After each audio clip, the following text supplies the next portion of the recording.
मैं राजीव।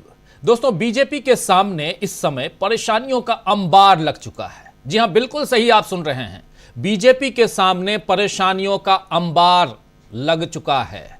देश के दो राज्यों में आप जानते हैं कि चुनाव की प्रक्रिया शुरू हो चुकी है, यानी जम्मू कश्मीर और हरियाणा में चुनाव की घोषणा हो चुकी है और उसके बाद तमाम दलों के साथ साथ बीजेपी ने भी इसकी तैयारियां शुरू कर दी हैं। लेकिन और कल ही बीजेपी की केंद्रीय चुनाव समिति की बैठक हुई है, जिसके बाद आज सुबह जम्मू कश्मीर के लिए उम्मीदवारों की सूची बीजेपी ने निकाली। 45 उम्मीदवारों की सूची बीजेपी ने सार्वजनिक कर दी और आधे घंटे के भीतर उसे अपनी जो लिस्ट थी उम्मीदवारों की, प्रत्याशियों की, उस लिस्ट को वापस लेना पड़ा। बीजेपी को एक बार फिर यू टर्न लेने पर मजबूर होना पड़ा और इसे लेकर बीजेपी का काफी मजाक भी बना कि अब उसकी हालत ऐसी हो गई है कि वो एक कदम आगे बढ़ाती है और 3 कदम पीछे खींच लेती है। आपने देखा कि कैसे वक्फ बोर्ड पर या ब्रॉडकास्ट बिल पर और ऐसे तमाम फैसले जो पिछले दिनों लिए गए हैं, उसके बाद अब बीजेपी को अपनी उम्मीदवारों की सूची भी बदलने पर मजबूर होना पड़े तो सवाल उठेंगे ही और मजाक बनेगा ही।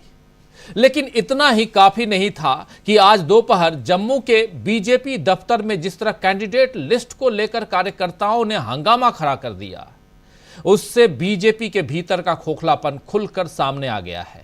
बीजेपी के जम्मू कश्मीर में एससी मोर्चा के अध्यक्ष जगदीश भगत का यह बयान सुनिए जरा, आप खुद समझ जाएंगे कि बीजेपी के भीतर कैसा असंतोष भड़का हुआ है और क्या कुछ अंदर खाने चल रहा है। जरा सुनिए इस बयान को। प्रभारी हूँ, वर्तमान में प्रभारी हूँ। मैं जम्मू कश्मीर का अध्यक्ष रहा हूँ, अनुसूचित जाति समाज का, पेरेड बॉडी का मैं जिला अध्यक्ष रहा हूँ अखनूर का।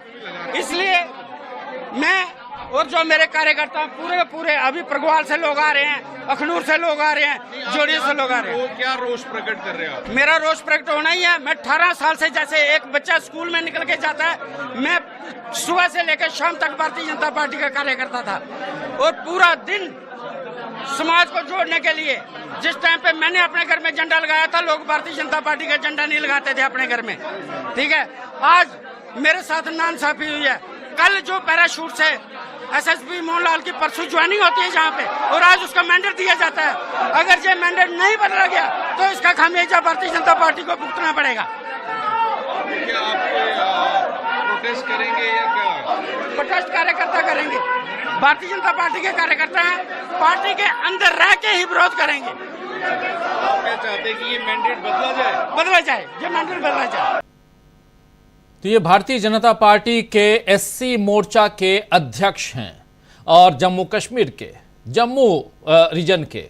और सबसे बड़ी बात ये कि यहां असंतोष, ये विजुअल भी देखिए कैसे यहां नारेबाजी हो रही है और किस ढंग से यहां लगातार, और कह रहे हैं कि जिस समय लोग बीजेपी का झंडा नहीं उठाते थे, घरों पे झंडे नहीं लगाते थे बीजेपी के, उस समय में झंडे लगाता था। यानी अगर इनको अब टिकट नहीं दिया जा रहा है तो इनमें जो असंतोष है वो असंतोष क्यों है, इसका बयान यहां पर अपनी बात ये रख रहे हैं। बीजेपी इस असंतोष को कैसे शांत करती है ये तो दोस्तों आने वाला वक्त बताएगा। लेकिन आज बीजेपी को एक और मामले पर शर्मिंदा होना पड़ा है और वो मामला क्या है, तो वो मामला है सांसद कंगना रनौत।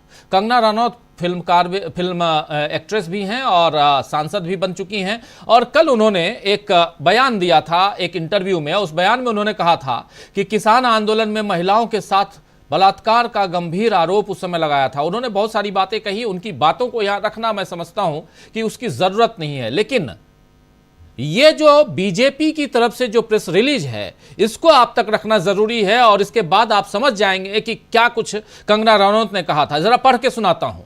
कंगना रनौत के लिए भारतीय जनता पार्टी केंद्रीय मीडिया विभाग की ओर से जारी प्रेस विज्ञप्ति। भाजपा सांसद सुश्री कंगना रनावत द्वारा किसान आंदोलन के परिप्रेक्ष्य में दिया गया बयान पार्टी का मत नहीं है। भारतीय जनता पार्टी सुश्री कंगना रनौत के बयान से असहमति व्यक्त करती है। पार्टी की ओर से पार्टी के नीतिगत विषयों पर बोलने के लिए सुश्री कंगना रनौत को न तो अनुमति है और न ही वे बयान देने के लिए अधिकृत हैं। भारतीय जनता पार्टी की ओर से सुश्री कंगना रनौत को निर्देशित किया गया है कि वे इस प्रकार के कोई बयान भविष्य में न दें। भारतीय जनता पार्टी सबका साथ, सबका विकास, सबका विश्वास और सबका प्रयास तथा सामाजिक समरसता के सिद्धांतों पर चलने के लिए कृत संकल्पित है। ये केंद्रीय कार्यालय से यानी भारतीय जनता पार्टी का जो यहाँ दिल्ली में जो ऑफिस है, केंद्रीय कार्यालय है, वहां से ये विज्ञप्ति जारी की गई है और इसमें साफ साफ यहां कहा गया है कि कंगना रनौत को का जो बयान है उससे हम सहमति नहीं जताते हैं।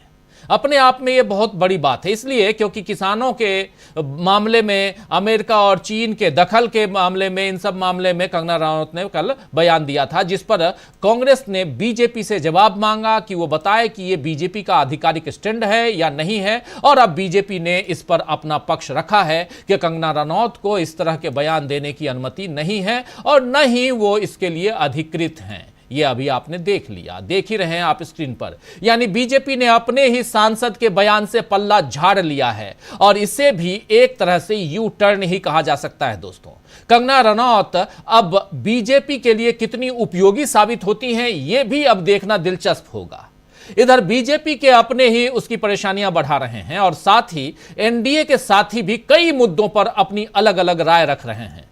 कल ही जेडीयू यानी जनता दल यूनाइटेड के प्रवक्ता केसी त्यागी ने विपक्षी सांसदों के साथ एक संयुक्त बयान पर हस्ताक्षर किया है, जिसमें केंद्र सरकार से मांग की गई है कि वो इजराइल को हथियार न दे और फिलिस्तीन में शांति बहाली पर जोर दे।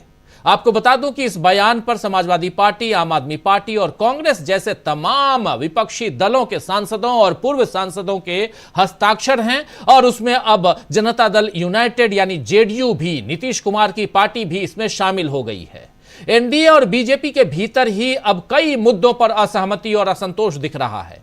और इधर राहुल गांधी की जम्मू कश्मीर यात्रा और उसके बाद प्रयागराज के संविधान सम्मान सम्मेलन के बाद आप जानते हैं कि प्रयागराज में अभी परसों राहुल गांधी ने एक शानदार भाषण दिया है और उसमें संविधान सम्मान सम्मेलन है ये, और उस संविधान सम्मान सम्मेलन के बाद में जो भाषण दिया है उसके बाद से बीजेपी के सामने दिक्कतों का अंबार खड़ा हो गया है। यानी दिक्कत खड़ी हो गई है कि वो जम्मू कश्मीर के राज्य के दर्जे या जाति जनगणना जैसे सवालों पर क्या जवाब दे और किस तरह जनता के सामने अपना उदार चेहरा दिखाए। वही सबका साथ, सबका विकास, सबका विश्वास, सबका, तो ये जो सबका साथ और विकास और विश्वास की बात बीजेपी कर रही है, क्या ये सिर्फ नारों में है या हकीकत में भी है?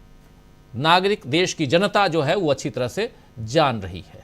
कुल मिलाकर चुनावी मौसम शुरू होते ही बीजेपी के सिर पर ओले पड़ रहे हैं, जिस पर विकास और मजबूत सरकार का छाता तानने के बाद भी बचना अब संभव नहीं दिख रहा है। क्या मोदी इस मुश्किल से बीजेपी को बचा पाएंगे? राहुल के जाल में कैसे फंस गई है बीजेपी, ये यहां जरूरी है समझना। और एनडीए में आखिर जबरदस्त घमासान के बाद क्या कुछ हासिल होगा बीजेपी को खासकर? क्या यह सत्ता आगे चल पाएगी?